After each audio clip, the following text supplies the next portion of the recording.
तो मेरी तो दिली इच्छा है कि दुष्यंत चौटाला साहब तरक्की करें और प्रदेश के मुख्यमंत्री बने। तो हम हर कार्यकर्ता चाहता है। कौन यात्री जो हैं, जो हज को जाते हैं, उनको जो है हमारे एयरपोर्ट पे जैसे दिक्कतें आती है कहीं दिल्ली इंटरनेशनल एयरपोर्ट पे, उसको लेकर भी हमारी हज कमेटी जो है हरियाणा की, वो वहाँ पे हज यात्रियों की मदद करने का काम करती है।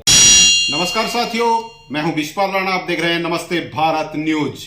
इस समय जो शख्सियत हमारे साथ हैं वो जेजेपी जननायक जनता पार्टी के कद्दावर नेता हैं, अल्पसंख्यक प्रकोष्ठ के प्रदेश अध्यक्ष हैं और फिलहाल में उन्हें हज कमेटी का चेयरमैन बनाया गया है। काफी दिक्कतें हैं हज कमेटी को लेकर, उन्हें किस तरह से ये दूर करना चाहेंगे, क्या इनकी प्राथमिकताएं रहेंगी और किस तरह से हज यात्री हैं उनका कोटा बढ़वाने का किस तरह से प्रयास किया जाएगा, उन सभी पहलुओं पर, उन सभी बातों पर इनसे बातचीत करेंगे। क्या कहेंगे मोहसिन चौधरी, उन्हीं से जानते हैं। सबसे पहले आपका स्वागत है मोहसिन चौधरी जी। क्या कहना चाहेंगे, आपकी अभी नियुक्ति हुई है चेयरमैन के पद को लेकर? जी, मैं सबसे पहले तो धन्यवाद करना चाहूँगा जननायक जनता पार्टी के राष्ट्रीय अध्यक्ष जनाब डॉक्टर सिंह चौटाला साहब का, प्रदेश के मुख्यमंत्री जनाब मनोहर लाल साहब का और प्रदेश के उप मुख्यमंत्री जनाब दुष्यंत चौटाला साहब का, कि जिन्होंने मेरे को इतनी बड़ी प्रदेश स्तर की जिम्मेदारी दे करके हमारा मान सम्मान बढ़ाने का काम किया। तो उनका तहे दिल से मैं शुक्रगुजार हूँ। और जैसे कि अभी आपने पूछा कि हज कमेटी को लेकर के, क्योंकि अभी कुछ ही दिन पहले हमारी इस पूरी कमेटी का गठन हुआ जिसका मैं चेयरमैन नियुक्त किया गया हूँ। तो हज कमेटी तो ख़ास तौर से हज यात्रा पे जो हमारे भाई जाते हैं उनको लेकर के ही हज कमेटी का गठन होता है। इससे पहले भी हज कमेटी प्रदेश में थी और मेरी ख़ास तौर से कुछ बातें रहेंगी, जैसे कि हरियाणा प्रदेश के अंदर हज यात्रियों का जो कोटा था वो 2000 का कोटा था, लेकिन वो बहुत ही कम, मैं समझता हूँ काफ़ी कम था। सरकार से मैं गुजारिश करूँगा कि इसको बढ़ा करके 3000 कर दिया जाए ताकि ज़्यादा से ज़्यादा लोग हज यात्रा कर सकें। और हमारी सरकार से ये भी अपील और गुजारिश है कि इसमें थोड़ा सब्सिडी का भी अगर प्रावधान हो जाए तो गरीब लोग जो हैं वो भी हज यात्रा को जा सकें। जी, तो जिस तरह से आपने बताया कि 2000 से 3000 की रिक्वेस्ट आप करेंगे सरकार से हज यात्रियों के लिए, इसके साथ साथ लोगों में कंफ्यूजन रहता है, हज कमेटी आखिर करती क्या है? हज यात्रियों के लिए जो आप चेयरमैन बनाए गए हैं, तो आपका काम क्या है, वो थोड़ा सा दर्शक हमारे आपसे जानना चाहेंगे। खासतौर से आज जैसे मैंने अभी बताया कि जो हमारे हज यात्री जाते हैं उनको लेकर के ही ये हज कमेटी का गठन होता है।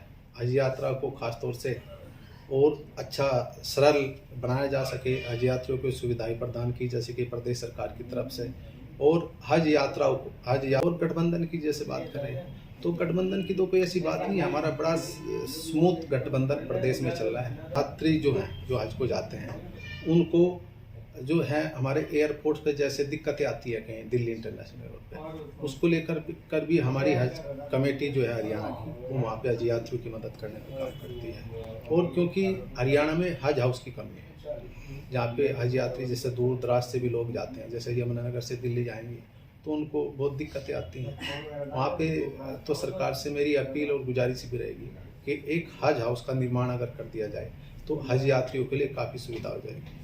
जी, आप जननायक जनता पार्टी के कद्दावर नेता हैं, लगातार दुष्यंत चौटाला की टीम के आप मुख्य सिपा सलाहकार हैं और लगातार गतिविधियों में शामिल रहते हैं। जिस तरह से चुनाव चला हुआ है आदमपुर में और गठबंधन इसको मजबूती के साथ लड़ रहा है, लेकिन कई तरह की अफवाहें जो हैं, चाहे वो मीडिया के माध्यम से या लोगों के माध्यम से फैलाई गई कि कहीं ना कहीं जो गठबंधन है उसमें दरार है, तो उसको लेकर के आप क्या कहेंगे? किस तरह का ये चुनाव चल रहा है? ऐसा कुछ भी नहीं है। ये तो हमारे जो विपक्षी लोग हैं वो इस तरह की बातें करते हैं।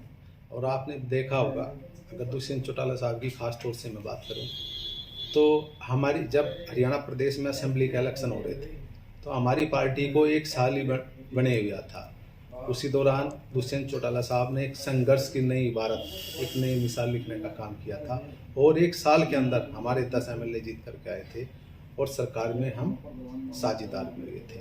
और गठबंधन की जैसे बात करें तो गठबंधन की तो कोई ऐसी बात नहीं है, हमारा बड़ा स्मूथ गठबंधन प्रदेश में चल रहा है। अभी कल ही हमारी सिरसा में मीटिंग हुई थी, डॉक्टर अजय सिंह चौटाला साहब ने सभी हमारे जिला हिसार और पार्टी के सीनियर नेताओं की एक मीटिंग की थी। उसमें भी आज हमारे जो सीनियर लीडर्स हैं उनकी ड्यूटी वहाँ पे लगा दी गई, उसमें मेरी भी ड्यूटी लगी है। तो सभी साथी वहाँ पे चुनाव प्रचार में भी है और हमारे प्रदेश के अध्यक्ष आदरणीय सरदार निशान सिंह तो लगे हुए हैं वहाँ, तो ऐसा कुछ नहीं है। जी, एक और बात सामने आती है कि जेजेपी का जब भी कोई कार्यक्रम होता है तो वहां सीएम कहकर संबोधित किया जाता है। किस तरह से आप इस बात को किस तरह से देखते हैं कि वहां पर आपका गठबंधन है, आप गठबंधन धर्म भी निभाते हैं, लेकिन वहां पर जो नारे लगाए जाते हैं प्रशंसकों की ओर से, कार्यकर्ताओं की तरफ से, सीएम आया या सीएम दुष्यंत चौटाला, तो इस तरह की क्या भावनाएं कार्यकर्ताओं की रहती हैं? देखिए, हर कार्यकर्ता की अपने नेता के लिए भावनाएं जरूर होती है और होनी भी चाहिए। हर कार्यकर्ता यही चाहता है और मेरे जैसा तो कार्यकर्ता खास तौर से यही चाहता है कि मेरा नेता और ऊपर जाए, तरक्की करे, प्रदेश का सीएम बने, सेंटर तक जाए, प्रधानमंत्री तक बने। तो मेरी तो दिली इच्छा है कि दुष्यंत चौटाला साहब तरक्की करें और प्रदेश के मुख्यमंत्री बने। तो हम हर कार्यकर्ता चाहता है, कौन नहीं चाहता। तो इसमें तो कोई ऐसी बात नहीं है कि भाई कोई अलग से हमारे कार्यकर्ताओं ने कोई अलग से बात कर दी। जी, जिस तरह से पंचायत चुनाव प्रदेश में चल रहे हैं उसको लेकर काफी खींचतान पिछले दिनों दिखाई दी और आमतौर पर देखा गया है कि जिला परिषद के चुनाव जो है, पहले तो बात ये आई थी कि सिंबल पर लड़ा जाएगा, लेकिन अब जो पार्टी है वो किसी कार्यकर्ता को सिंबल नहीं दिया गया, सिर्फ 3 जिलों को छोड़कर। कहीं ना कहीं लगता है कि ये जेजेपी को लेकर ये दिक्कत थी या फिर दोनों पार्टियों का ये फैसला था कि सिंबल पर नहीं लड़ेंगे? मैं समझता हूँ ग्राम पंचायत को जो चुनाव होता है वो तो एक भाईचारे का होता है। रही बात जिला परिषद के चुनाव की, तो हमने पिछले दिनों पार्टी की मीटिंग दिल्ली में हुई थी और पार्टी के सीनियर लीडरों की अगुवाई में एक फैसला लिया गया था कि भाई जो हमारा सिंबल पे चुनाव लड़ने का जो है वो जिला कार्यकारिणी पे हमने छोड़ दिया था और जैसे भी जिला कार्यकारिणी कर रही है तो उसमें पार्टी नेताओं को कोई ऐतराज भी नहीं है।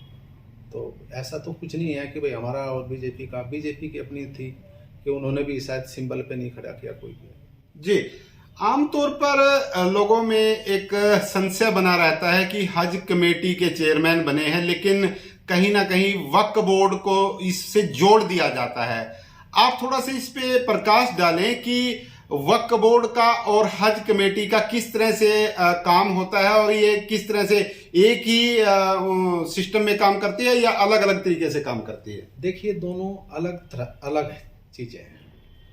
अगर मैं वक्फ बोर्ड की बात करूं तो वक्फ बोर्ड तो एक अलग ही डिपार्टमेंट है।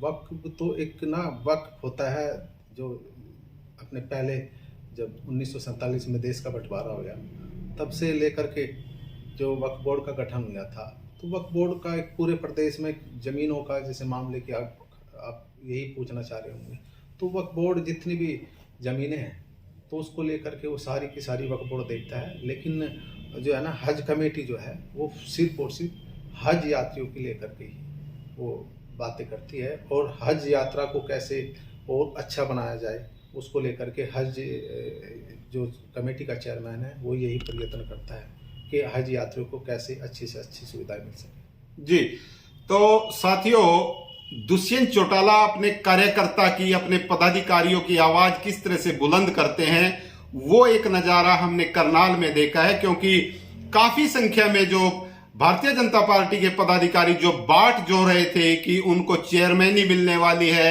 लेकिन उनका इंतजार कहीं ना कहीं लंबा होता हुआ दिखाई दे रहा है। लेकिन दुष्यंत चौटाला ने मोहसिन चौधरी को चेयरमैन बनाकर एक बड़ा काम किया है और इन्हें एक बड़ी जिम्मेदारी के साथ नवाजा है। इन्हें हज कमेटी का चेयरमैन यहां पर बनाया गया है। पूरे प्रदेश के लिए इनकी सीधे तौर पर जब हम इनसे बातचीत करी तो इनका सीधे तौर पर कहना है कि हज कमेटी के लिए, चाहे वो यात्रियों का कोटा बढ़ाने की बात हो, हज हाउस बनाने की बात हो या उनके लिए, हज यात्रियों के लिए सब्सिडी की बात हो, उसके लिए ये आवाज उठाएंगे और उनके लिए लगातार प्रयास करते रहेंगे। सभी साथियों से गुजारिश, इस खबर को ज्यादा से ज्यादा शेयर करते रहें। मैं हूं विश्वपाल राणा, आप सभी के साथ लाइव। धन्यवाद।